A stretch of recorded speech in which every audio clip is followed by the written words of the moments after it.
तो hello student, आज के वीडियो में हम लोग पढ़ेंगे क्लास 10th के मैथ के चौथे चैप्टर का एक और इम्पोर्टेंट क्वेश्चन। ठीक है, चैप्टर का नाम है द्विघात समीकरण। ठीक है, इसका देखिए एक इम्पोर्टेंट क्वेश्चन आपके सामने है जो 2019 में और 2023 में आ चुका है। ठीक है, तो चलिए इस क्वेश्चन को सॉल्व करते हैं। क्वेश्चन क्या लिखा गया है, यदि द्विघात समीकरण x square plus 2x minus P बराबर 0 का एक मूल -2 हो तो p का मान ज्ञात कीजिए। देखिए समीकरण का मूल क्या होता है, मूल क्या होता है, चर x का ऐसा मान जो समीकरण को संतुष्ट करता हो वो उसका मूल होता है। तो इसका मूल क्या है, -2।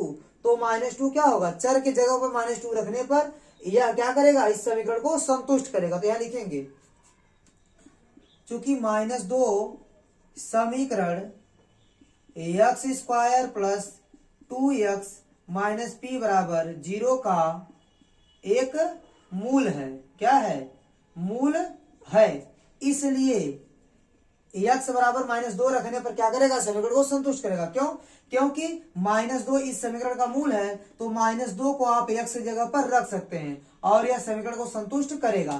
तो चलिए रखिए, जहां x वहां -2 रखिए, तो -2 का स्क्वायर और प्लस 2 गुणे -2 और माइनस पी बराबर क्या हो गया, 0।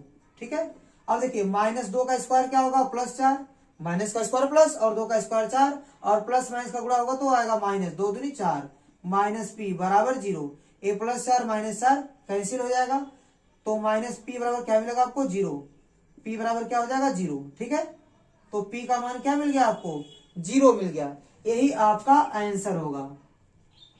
ठीक है स्टूडेंट, आपके सामने क्लास 10th के मैथ के चौथे चैप्टर का एक और इम्पोर्टेंट क्वेश्चन है जो अभी तक जितने क्वेश्चन लगाए उससे बहुत ही अलग है। ठीक है, तो ये बहुत ही सिंपल क्वेश्चन होता है। आप ध्यान दीजिएगा इस क्वेश्चन में क्या पूछा है और क्या दिया गया है। इसमें बोला है कि अल्फा और बीटा इस समीकरण के मूल हैं।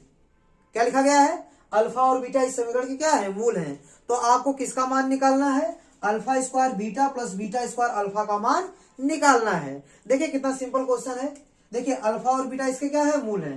अल्फा और बीटा इसके क्या है, मूल है। तो आपको पता होना चाहिए मूलों का योगफल, मूलों का योगफल होता है -b/a और मूलों का गुणनफल होता है आपका c/a। ठीक है, एबीसी क्या है, एक्स स्क्वायर के गुणांक को a कहते हैं और एक्स के गुणांक को b बोलते हैं और अचर पद को c बोलते हैं।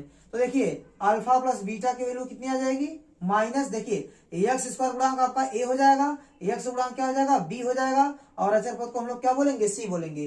तो ए बी सी का मान आपको दिख रहा है। ठीक है, तो आप b का मान रखिए, b का मान आपका है -3 बटे a का मान रखिए, a का मान आपका है 2 और ये कितना हो गया, अल्फा इंटू बीटा बराबर c का मान कितना है 5 बटे a का मान कितना है 2। तो अल्फा इंटू बीटा का मान कितना आ गया, 5/2। ये हो गया आपका अल्फा प्लस बीटा, माइनस से गुणा माइनस में करें तो क्या आएगा, प्लस 3/2। अल्फा प्लस बीटा का मान मिल गया और अल्फा इंटू बीटा का मान मिल गया। आपको किसका मान निकालना है, alpha square beta plus beta square alpha का मान निकालना है। तो इसका मान निकालने के लिए पहले आप दोनों में से क्या करेंगे, दोनों पदों में से अल्फा बीटा कॉमन कर लेंगे। अल्फा इंटू बीटा कॉमन कर लीजिए। अल्फा की 2 पावर है, एक पावर कॉमन तो एक पावर बचेगा। बीटा तो एक ही पावर है और एक पावर कॉमन हो गया तो बीटा बचेगा नहीं। प्लस देखिए अल्फा है, अल्फा कॉमन कर लिए तो यहाँ अल्फा नहीं बचेगा। यहाँ बीटा का 2 पावर है, आप बीटा एक कॉमन कर लिए तो एक पावर बचेगा आपका। ठीक है, और आप अल्फा इंटू बीटा का मान रख दीजिए, यहाँ है अल्फा इंटू बीटा का मान कितना है, 5/2 गुणे अल्फा प्लस बीटा का मान कितना है, 3/2। ठीक है, इन दोनों का मान आप रख दिए। अब ये हो जाएगा 5×3 15 और बटे 2 दूनी 4, तो 15/4 आपका क्या हो जाएगा, आंसर हो जाएगा। ठीक है, तो 15/4 ही आपका क्या है, alpha square beta plus beta square alpha का मान है। ठीक है स्टूडेंट, एक क्वेश्चन आपको अच्छे से समझ में आया होगा। ठीक है, मिलते हैं नेक्स्ट वीडियो में, तब तक के लिए धन्यवाद।